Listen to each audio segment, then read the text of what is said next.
in this great state of Idaho. My name is Brandon Baney. Let's bring on our resident and expert from the Magic Valley. It is Scott Burton. We were scheduled to go on like 40 minutes ago, Scott. 911. What's going on? Holy. Well, I tell you, when you're running multiple businesses and stuff like that, there's always a fire to put out somewhere. And holy crap. Yeah, that's what I've been doing for the past since we were supposed to be on the air. So, oh my gosh, I just need to retire and buy a coconut stand on a beach and then just really not worry about too much except getting on the air on time and doing my research. Other than that, man, that would be awesome. I went to Cabo a couple weeks ago and almost didn't come back. So, Scott, are you familiar with the TV show Arrested Development? Came out in the early 2000s. Love it. One of my all-time faves. The father that owns all the businesses, and he tells the son, "Hey, there's always money in the banana stand." The banana stand, yes. He thinks it's just a metaphor of we'll always be able to sell bananas and make money. And then it burns to the ground, and the dad's like, no, the money was in the walls. The money was in the walls of the banana stand. Yep. Classic show. Classic. Yeah. Okay. So, well, that's how I feel.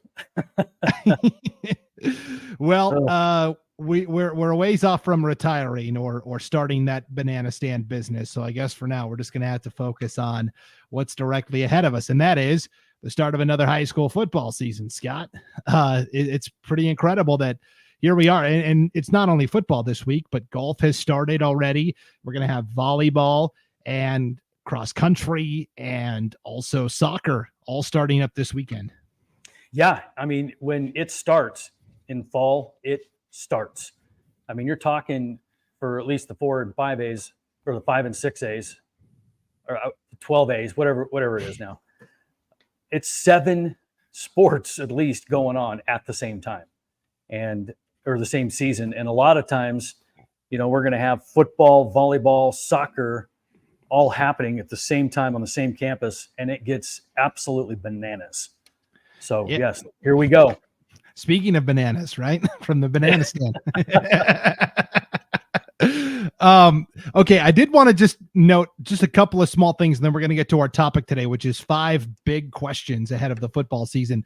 Volleyball, the big action this weekend, of course, is the Peg Peterson Invitational hosted by Highland over in Pocatello. There is a strong contingent of Magic Valley teams going over to compete. We'll update you on how everybody did next week and if there were any teams that rose to the top of the gold bracket from the Magic Valley. So stay tuned for that next week. Soccer, I wanted to ask real quick, Scott. Jerome's boys are headed up to my neck of the woods. They're going to play Post Falls and Lakeland this Friday and Saturday? Yeah. Coach Wood and I got together and we're trying to figure out, how can we challenge our boys right out of the gate and make it fun for them, something that they don't get to do. Because, like any sport, you get tired of playing the same people over and over and over again and not having a bonding trip or something like that. And we just reached out to some people up north, and it was on, then it was off. It was this school, then it was that school. And then finally it came together with Post Falls and Lakeland. And they are ready to go. Post Falls tomorrow, Lakeland on Saturday. They took off this morning in the middle of the night at about 4:00 this morning. And it's going to be a great start to the season for them. Yeah, for sure. And those are both 5A games this year, as Post Falls did petition down to the 5A level for soccer. So those are peers for Jerome. Of course, 5A is where we'll start our football conversation. There is no 6A in the Magic Valley for football. And so our 5 big questions will take us through the 5 classification levels that we see in the Magic Valley. So we'll start with Class 5A. And the question is, can Minico pay back Twin Falls after the Bruins took the conference title away from Minico a year ago? So Minico had kind of dominated this conference the past couple of years. And then Keelan McCaffrey, the coach for Minico, left to take the job at Centennial over in Boise. It was Sherm Blazer's first year at Minico last year. I didn't recognize him. They went from on the wing tee to like a shotgun spread 4 wide. Twin Falls got him in that last game of the regular season, though. And so the question is, can Minico wrestle that Great Basin title back away from the Bruins this year. Well, I tell you what, these two programs have just been the dominating schools in this Great Basin for a long time. I mean, you're going to get, Jerome sneaking in there every now and then. You're going to get, Burley with a good season, and Mountain Home qualified for the playoffs a couple of years ago, but that was with a losing record. It's just these two teams are the staple, okay? And they play the last game of the season most of the time. And so really, it's just set up like Groundhog Day. Every year, same thing. Twin Minico into the who's going to win it. Well, this year's going to be interesting because, you look at, let's take Minico, for example. You take a team that lost, kind of got shellacked by Twin, 49-15 in that last game of the year, and then ended up losing to Emmett in the first round just by a single point.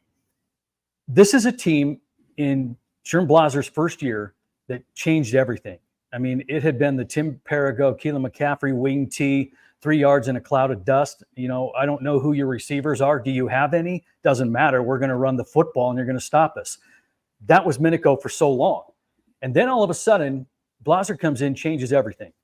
And now we got guys like Riker Stimson on the outside making some noise. You've got Carson Wayment, the quarterback, that is, man, this kid can throw a little bit. And then, of course, you've got the other players like, Paxton Twist and those guys. But guess what? They're gone now. They graduated. And now what are you going to do? Minico lost 23 seniors from last year's team.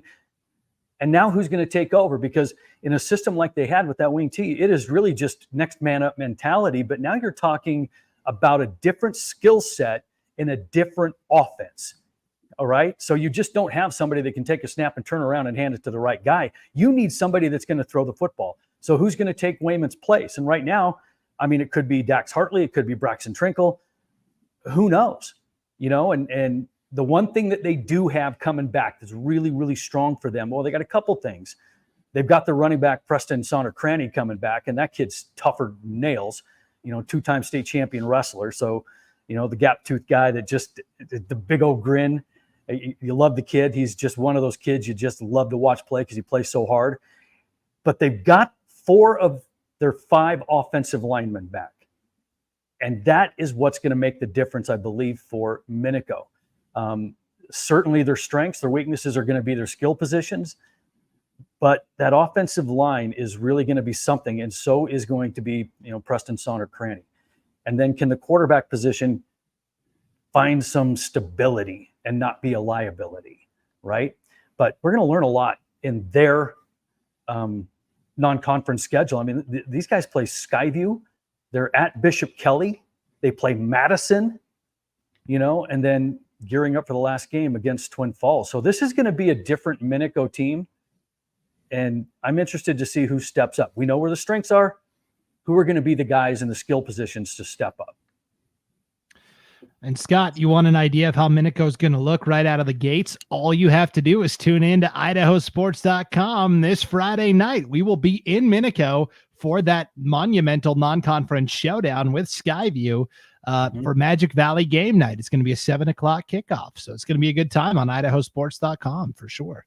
Yeah, absolutely. Looking forward to that. And that's always a good time going up to Holter ICCU Arena now and letting the Rumble do its thing. It's going to be awesome. You look at the other team, Twin, that you talked about, right? Okay, the conference champs. They finished 9-2 last year. A really good season under Ben Coring. But they lost a couple of key players as well. They lost their all-world player, Mr. Everything, Wyatt Salazabal. And their quarterback, Austin Crum, has been a 3-year starter. This is certainly a run-heavy team. They're very disciplined. They don't do a whole lot of fancy stuff. They just kind of come at you and make you stop them. Preston Stokes, linebacker, second team All-State, gone. So there's some key players that they're going to have to replace. But they did do something last year that might have a little bit of a hangover for the other teams in the conference, is they absolutely dominated the Great Basin last year, winning by an average of like 49-17 over the Great Basin opponents. And I'm telling you, from a guy that grew up playing against Twin has always had that one mental edge that a lot of teams didn't have. And there are so many teams that just look at the jersey and it says Twin Falls across their jersey, and all of a sudden, boom, they're in their own head. I've seen it 100 times. I've coached teams that you could see that get to them. And Twin, for some reason, has always had that. And then they come out and dominate like they did last year. So they're going to have that. All right. So that's something for them. But, I am interested to see Amos Kuhn. He's the guy that's going to take over for Salazabal. And let's see what he can do. Defensively, they do return Vince Gonzalez, one of their huge playmakers at linebacker. And their D-line, they've got some playmakers there too. Jackson Martin, Easton Irwin, they're going to lead the way in that. But when you look at the edge between Minico and Twin, I got to give the edge to Minico just a little bit. And the reason why, two things. Number one, they've got a little chip on their shoulder. Number two, they're stronger in the trenches right now. And that's where it's going to be won and lost, because both these teams are very, very physical. But Minico bringing back that experience on the line, that's what tips it just for me. Not a ton, but I think that's what gives them the edge. Now you look at, Twins non-conference schedule. I mean, shoot, they're playing at Sandpoint, and then at Valley View. They're going to Pokey, and then they've got Hillcrest. So, I mean, they have a non-conference gauntlet of a schedule as well, which is why these two teams have been 1-2 year in and year out. So let's see what happens. Yeah. Both these guys can really coach. Ben Coring for Twin, Sherm Blaser for Minico. He won a 4A, now 5A state championship at CUNA, then was the first coach ever in Hawaii school history, was building that program in the right direction. They got rid of him for some reason that I don't even know why, but Minico says, hey, we'll take it. And I mean, it's been a perfect match there. I'll go Twin. I'll go the opposite way.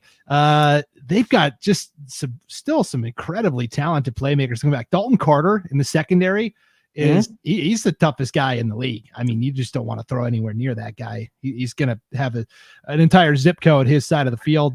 You're not getting anywhere near it. So I don't know. I'll go Twin. It'll be fun. We'll circle back at the end of the year and see who was right. Yeah. And obviously any type of injury or something like that will derail all of this. But it wouldn't surprise me either way. I mean, you mentioned Dalton Carter. I mean, first team all conference, first team all state, you can't get around that. And now that Minico's throwing the football, his role becomes a whole lot more important. If Minico were back in that wing T, then maybe we wouldn't be talking about his impact as much. Yeah. And he was also one of our top 10 defensive backs in the state of Idaho that we did during the offseason here in the summer as well. Austin agrees with us in the chat here, Scott. All-state cornerback in Dalton Carter for Twin Falls. Also, new quarterback is a baller. So there we go. I feel justified. Yep. Everybody says it's going to be Twin and you're wrong. So, well, you know what? Nothing would surprise me. Nothing would surprise me. So we'll see.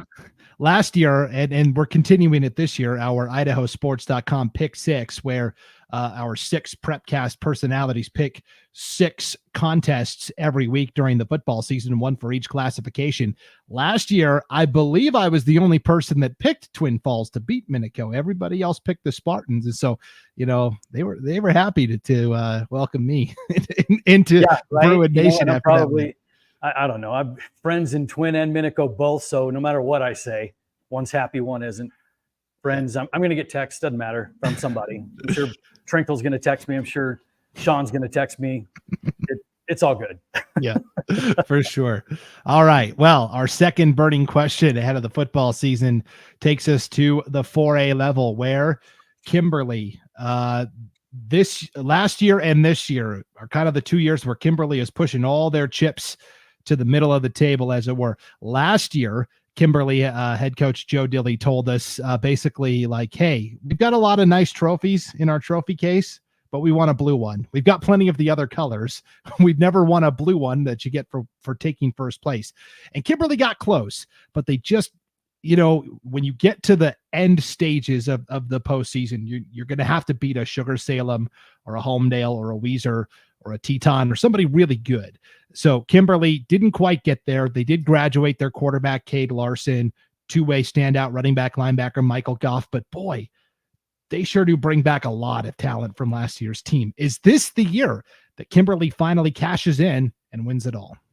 No, I tell you, this Kimberly squad is year in and year out the model of what you want, because they're a smaller school. They're one of the top two biggest schools in 4A. I mean, they're right on the cusp of going up a level. But year in and year out, it isn't like a rebuild, it's a reload.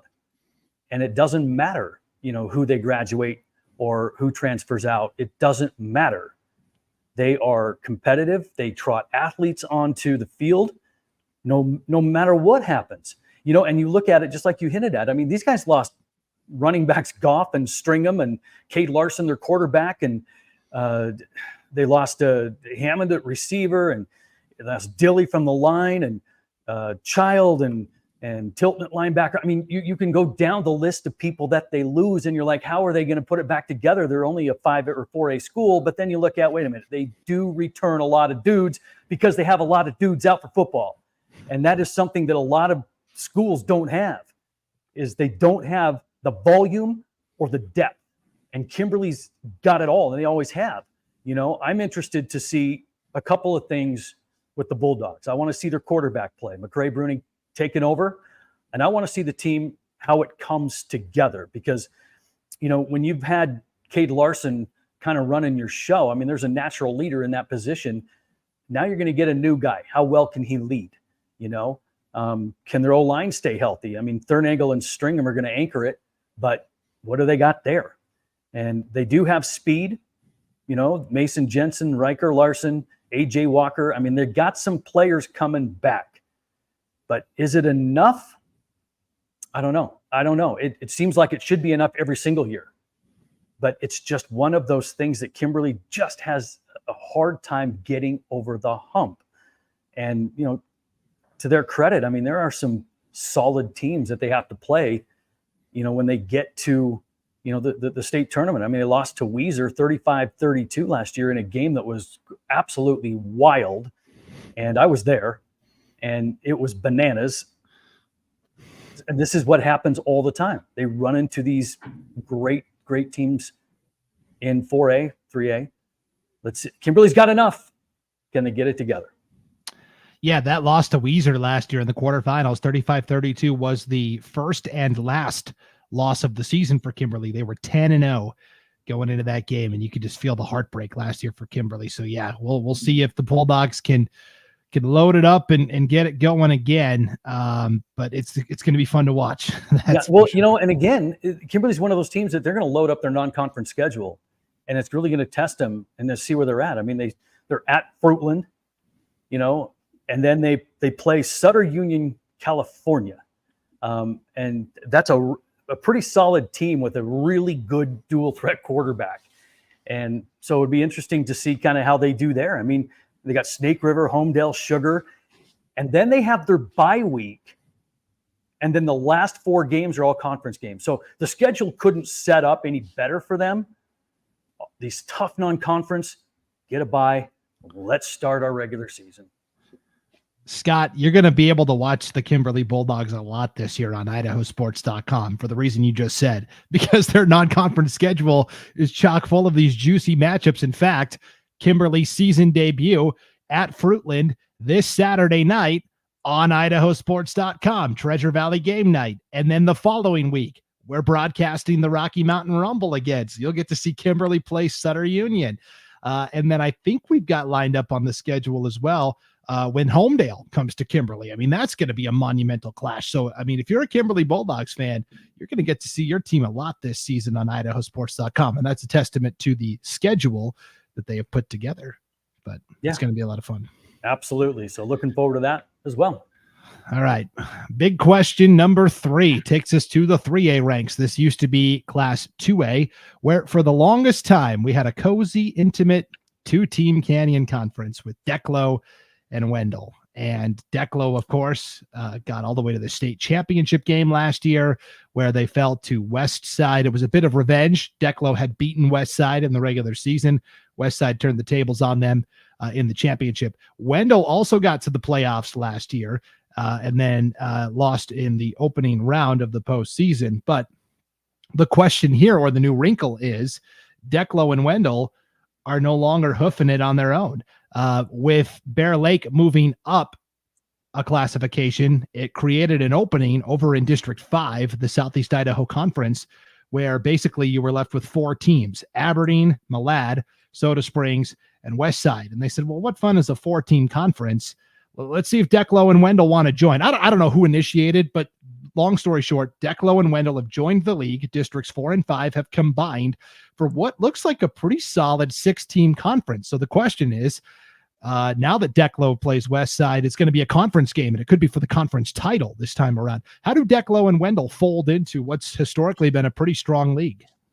Well, in the long run, this is going to be really good for Declo and Wendell in the competitive sense. Now, granted, the travel is going to be kind of nightmarish at times. I mean, when they're traveling to Soda and West Side and Malad, and that's not going to be a whole lot of fun. But I mean, here's a conference that's now featuring the state champion and the state runner-up. And I mean, if you want to get better, a lot of times a team gets better if their conference is good, right? And we've seen it 100 times to where you think a team is good, but their conference is cruddy, and that conference doesn't push them. And then they get to the state playoffs and they lay an egg. Well, they just haven't been pushed. Well, this conference is going to push you. And I think in the long run, it's going to be good for both Declo and Wendell. And it's going to be a lot more fun. A lot more fun to talk about, that's for sure. Declo is going to be a fun team. They bring back, I think, one of the best two-way linemen in the entire classification in Reenan Loper. They bring back Bodie Brackenberry, who we talked about a lot last year. He's a dynamic slot back, defensive back. They bring back Gavin Rasmussen, who's a matchup nightmare out at wide receiver. Really, they returned just about everything except the quarterback. Will Gerard graduated, but they've got another player ready to step in there. And in fact, Scott, in our preseason coaches polls, we asked every coach this preview season to anonymously rank how they thought the teams in their conference would finish. And in our preseason coaches poll for that conference, Declo was actually picked to finish first ahead of West Side. So that's pretty high praise coming for a new league member. Oh, yeah, absolutely. New kid on the block, and you're expected to win. You don't think that's going to put a little target on your back with all the new kids in the neighborhood? And you bet it is. But you know what? It's going to be good. It's going to be good for Declo. They're going to get punched around a couple of times, and they're going to do their own punching. And the same with Wendell. And Wendell, you talk about a team there that lost a lot of players, but they do bring back, some tough kids, and they run a blue collar program over there where they're just tough. And the time is right for both of them because they had both gone through phases where they weren't very good, right? And they both got good. And now all of a sudden they're going to take what they have built and they're going to put it into a conference. The timing could not be better for them. And I'm really excited for this conference because it just got a whole lot better and a whole lot more exciting. Yeah, I do have a lot of respect for Wendell head coach John Helmendaler. He's in his 4th season now at Wendell. He's done a great job, turning around a program that had been pretty down, got him to the playoffs last year. What I like most about him is that anytime we have a question for him, he is more than willing. Like some coaches, it's like pulling teeth, trying to get information about their team, their players. Coach Helmendaler, when he filled out his preseason questionnaire, I mean, there were paragraphs upon paragraphs. He just loves talking about his kids and his players. And I have a lot of respect for a coach that's willing to put in that sort of time and effort to help us out, to help him out, to promote his program. So I'm excited to see where Wendell slots into this hierarchy as well. We'll see if they can get back to the postseason also this year. But yep, they're doing it with a brand new quarterback as well, just like everybody else, it seems. He's got a cool name though, Jet Jasper. Jasper. I mean, you're gonna like saying that one, yeah. JJ. Whatever. I mean, he's gonna have a few nicknames, but Jet Jasper the Junior takes over, and we'll we'll see how he does. I mean, there's a lot of praise for him coming out of summer camp. They said he's played really well and he's proven that he can handle it. So he's going to have a tough conference, but they're touting this kid as a pretty good leader, and he's going to work to get it done. So they're high on him. Yep. It'll be a lot of fun to watch for sure. Question number 4 takes us to the 8-man game, Scott, where it's what used to be 1A D1 is now called Class 2A. You have Oakley, of course, which ended up getting to the championship last year before falling to Butte County.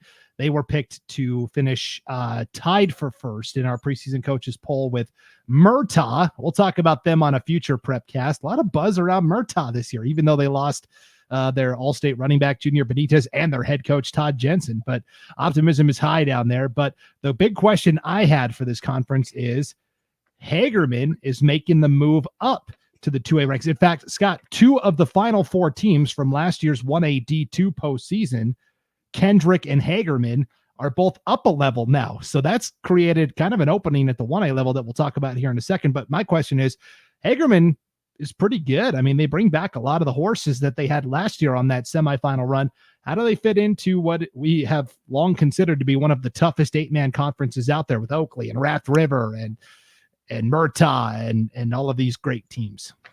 Yeah, I tell you what, we talk about that sawtooth conference and how it's a grind.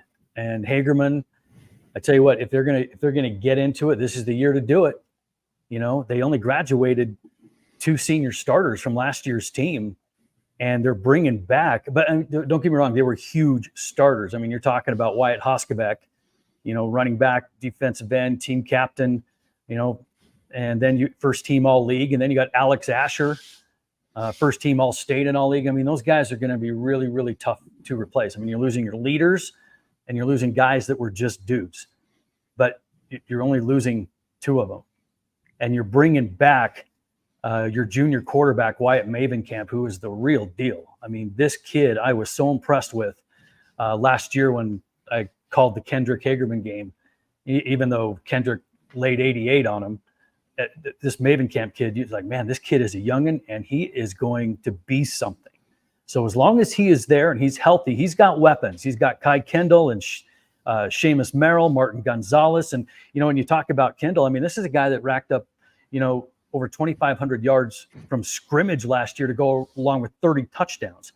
They are bringing back weapons, this Hagerman team is. So they're going to fit quite nicely into this conference because of everything they're bringing back, you know, and they could score points last year. They averaged about 40 a game, but their Achilles heel was defensively against really good teams. And in their 3 losses, I mean, they gave up 200 points in 3 losses, and 88 of those were to Kendrick. So what are they going to do against these tough, physical, high-powered offenses they're going to run into in Oakley, in Raft River? You know, what are they going to do?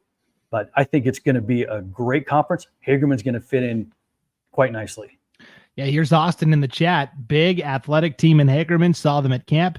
They've got the size of a 4A program, literally and physically. They've got a lot of kids out for an 8-man team. And then they've got some big, you know, they've got this kid, Alex Johnson, who's a big, imposing 2A lineman that's really fun to watch.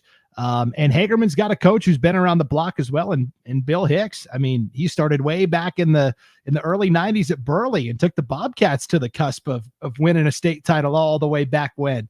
And so he knows a lot about coaching the game too. So yeah, Hagerman's going to be a fun team to keep an eye on this year for sure. Oh, absolutely. You just got to be thrilled to be a Hagerman football fan. They went through some tough times where it just was not good in a lot of different ways, on and off the field. It wasn't good. And now all of a sudden Hagerman's starting to get it together again. And that community is really rallying. And it was fun to go there and see it. You could just see the change in the attitude of people in Hagerman and the Hagerman Pirates. It's a very cool thing. And they are going to have a lot to cheer for this year. Yep. Hagerman, Scott, when I first came on board to IdahoSports.com 4 years ago, Hagerman didn't have a varsity program. They didn't even have enough kids to play. So it's great to see not only that they have enough kids, but they're thriving. All right. Last question takes us to the 1A level, formerly 1A D2. Our preseason coaches poll went like this, Scott. Cary 1, Dietrich 2, Camas County 3. The Mushers were the state runner-up last year. They're going third place. Can't we get any respect? I think, and this will be a good promo, later tonight, Scott, we're recording our first 8-man Prepcast of the season, the Idaho 8-man Prepcast, where we talk just 8-man football. And, of course, one of our great contributors there is former Cary head coach Lane Kirkland. I'm going to ask him tonight, Lane, were you politicking a little bit behind the scenes to get Cary to the top of that coach's poll? We'll see what he says. Yeah, that's going to be a good one. It's nice to see Cary back in the mix here too.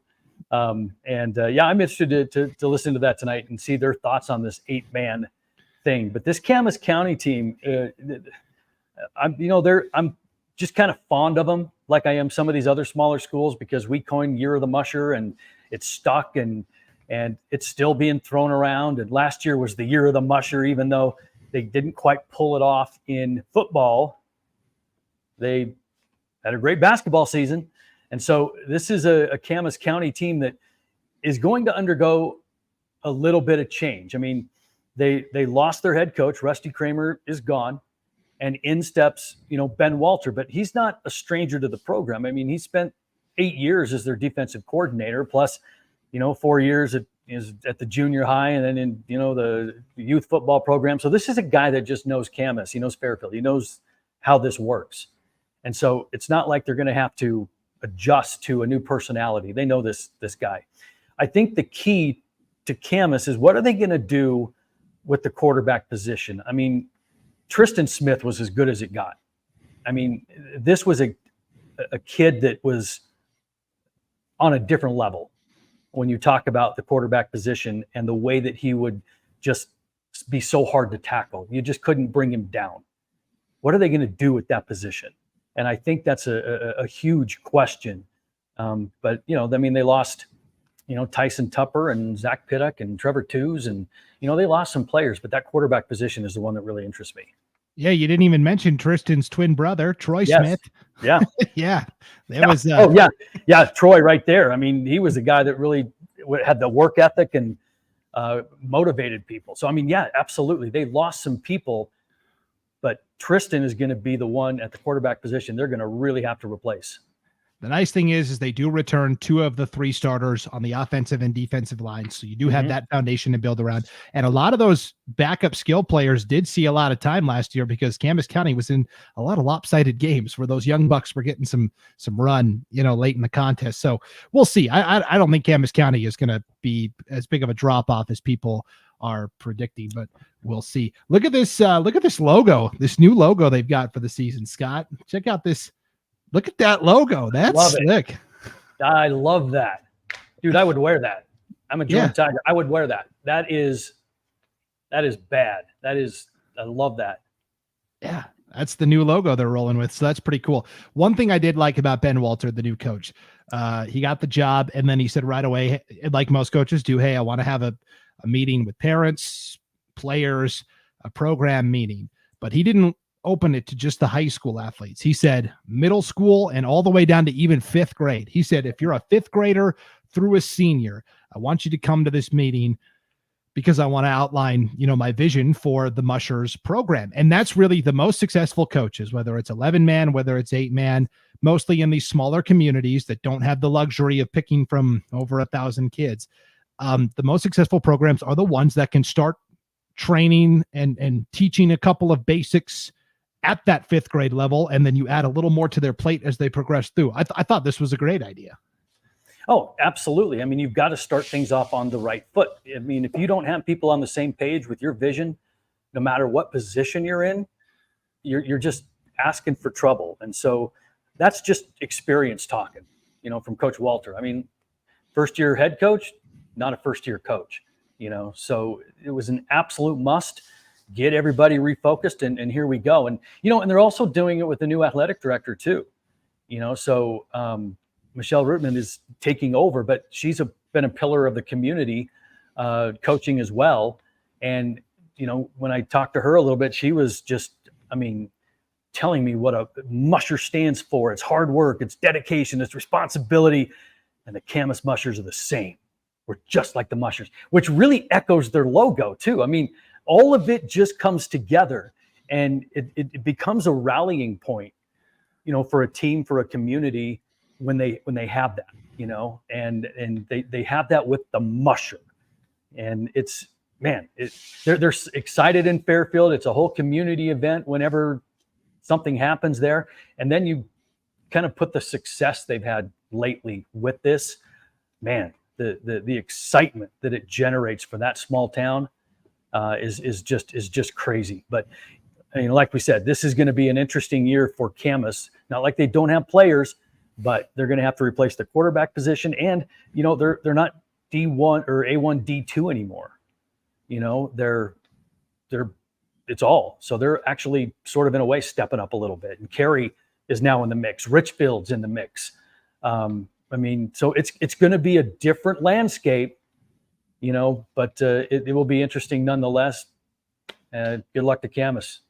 Yeah, it's going to be a lot of fun. One last wrinkle that I liked that Coach Walter did, of course, they've been having 2-a-days leading up to their season opener. He opened the door and said, hey, you don't have to come if you want to, but if you're a middle school player, you want to come practice with us, we'll take it. And so I don't know how many ended up coming, but I think that's also a great idea, opening that door to those middle school players to kind of practice with the big dogs and, get them ready for their junior high season as well. So I like the culture top to bottom at Camas County.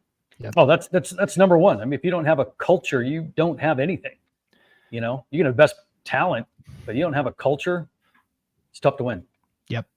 All right. High school football season is upon us. A few programming notes.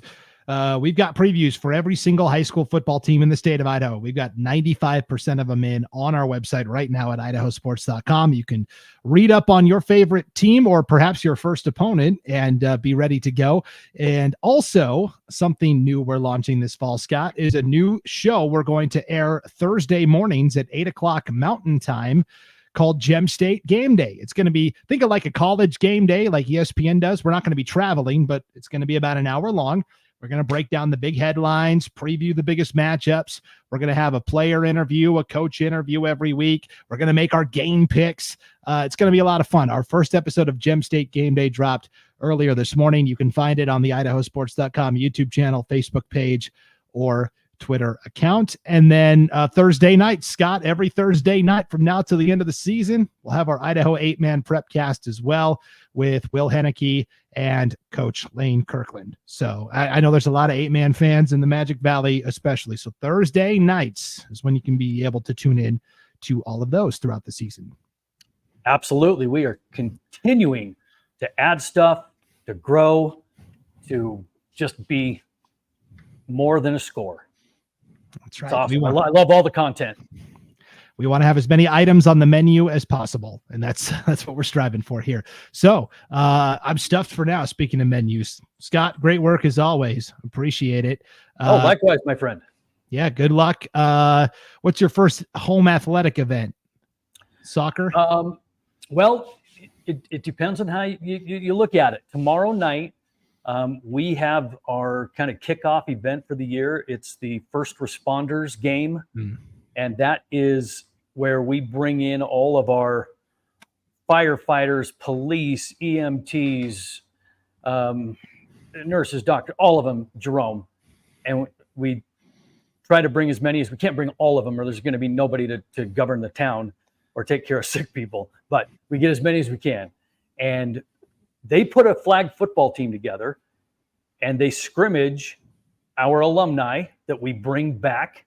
And I played in that a couple of years ago. And then since took over on the mic, I still might make an appearance now and then. But they play a little flag football game against them. And then they play a little flag football game against the JV players. And it's a community event. We honor our first responders, march them out. They present the game ball. We're playing patriotic music the whole time, cracking jokes on the mic, having little kicking contests with fans at break time and giving out prizes. And it's really a cool community event. And it kicks off the sports season in Jerome. And, Jerome has got one of the best communities. It may not always translate into state championships, but community-wise, man, there's not a whole lot better when it gets to a school this size. So Yep. that's what we do tomorrow. And then after that, it's volleyball Tuesday, first home football game next Friday. Cool. All right. Well, it sounds good. And again, IdahoSports.com is going to be your place to go to stay up to date on everything that is happening statewide. Thanks for tuning into the Magic Valley Prepcast, everybody. For Scott Burton, I'm Brandon Baney, and we'll see you next week for another edition on IdahoSports.com.